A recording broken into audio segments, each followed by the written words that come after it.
Have you ever seen salmon power swim up a moving waterfall?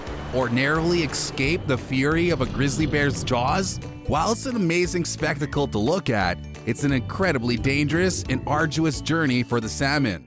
Every year, millions of fish must make a swim for the Pacific Ocean to the rivers and streams they call home. It's an action-packed, life-or-death race against both natural and man-made challenges. But who should you root for, the salmon or the bear? On one hand, enough fish must make it back to lay enough eggs for next year. On the other hand, bears must catch enough fish to feed themselves and their young. It's a delicate ecosystem that we'll explore in this video. The stakes. Why would millions of salmon risk being eaten by a bear, bald eagle, or even a hungry fisherman?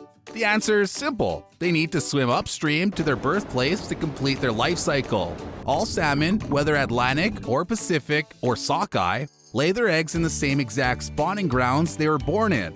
Scientists, they theorize salmon use magnetoreception, aka sensing the Earth's magnetic field, to locate the exact river their parents got it on in. Once the salmon arrive at their destination, they'll die as they completed their life's purpose.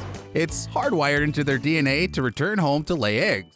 But knowing where to go is the easy part. Getting there is much more challenging. The salmon must contend with changes in the environment, such as oxygen level, enormous waterfalls, and powerful currents that they must swim through, and of course, predators such as the Alaskan grizzly bear. It can be truly sad to see a salmon dedicate its entire life to return home to breed, only to be caught in the jaws of a fat and fiery grizzly bear at the last second. From the salmon's point of view, grizzly bears are nothing but a menace that takes advantage of the salmon's determination for a quick bite to eat. But stop and think about the fuzzy bears for a second. Mama grizzly bears hibernate in the winter to protect themselves from the harsh cold and to also give birth to their super cute cubs. In the spring, when Mama Bear first leaves the den with her new cubs, she must teach them how to survive and find enough food on their own. Bears have a varied diet, eating anything from berries, insects, and roots to small mammals, carrion, and of course, fish. However, for bears to survive through hibernation, they must put on a substantial amount of fat. That's where the salmon comes in. Fishing for salmon in the late summer is the single best way bears put on enough weight and calories to survive the brutal Alaskan winter. Sure, they can hunt deer or elk, but why do that when you can instead stand in place and have protein-rich fish literally jump into your mouth? Yum. The most effective way bears fish for salmon is by waiting in places the salmon have to jump over rocks or up a waterfall. As we mentioned earlier, the journey is incredibly demanding and a lot of salmon will be simply too tired to avoid the bears. Baby bears will watch and learn how their mothers catch salmon, and some will even start practicing in the river as well. Just be careful not to be swept away by the current.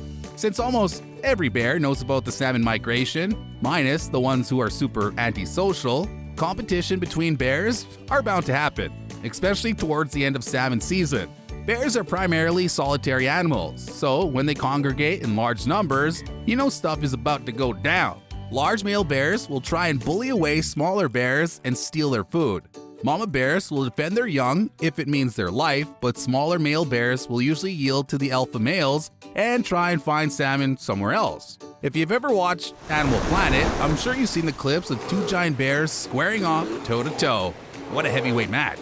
Salmon is such a crucial part of the bears' lives that even though they kill and eat them, we're sure the bears are thankful for such a bountiful food source. But the salmon migration isn't just crucial for the bears, but for the entire ecosystem. Keep on watching to find out why. End of the journey.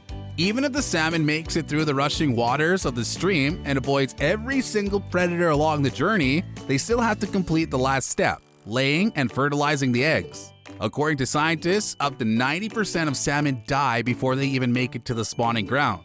Everything from the water temperature to the prevalence of parasites and diseases affects this number.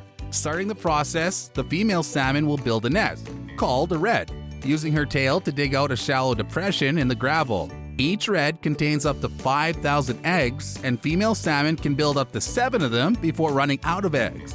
Afterwards, males will approach the finished redd and deposit their sperm over the egg. Dominant male salmon will defend their redd with special fangs that they evolved specifically for the spawning process. They'll bite and chase away intruders to ensure no one disturbs the eggs. What's crazy is that from the moment the salmon enter fresh water, they stop eating. By the time they reach the journey's end, their body starts deteriorating as the salmon has no energy left to preserve itself. The decrepit, deteriorating salmon are technically alive but are often called zombie fish because of the way they look. Most zombie salmon die within a few days, but have reportedly survived weeks after spawning. When the zombie fish die, the remains are either scavenged by animals or simply washed away into the same river they call home. The larger impact. In the Pacific Northwest, salmon is considered a keystone species, which in simple terms means their ecological impact is much greater and widespread than one might think. Since salmon spend most of their adult life in the ocean, they accumulate high levels of nutrients in their system, which they'll pass on once they die. To the bears, it obviously means absorbing the high levels of nitrogen, sulfur, carbon, and phosphorus into their own bodies, making them healthier. A healthy bear is a happy bear, and is more likely to survive the winter and eat more salmon next season. Even if the salmon aren't caught by bears, when they reach their destination and die from the spawning process, all their nutrients are spread via the waterways to surrounding forests and grassland. Furthermore, their nutrients are also incredibly important to estuaries, and the healthiness of those ecosystems directly correlates with the amount of salmon migrating. Did you enjoy this video? Did you learn anything new? We really hope this video expanded your worldview. Like and subscribe for more content like this, and we'll catch you on the next one. Take care.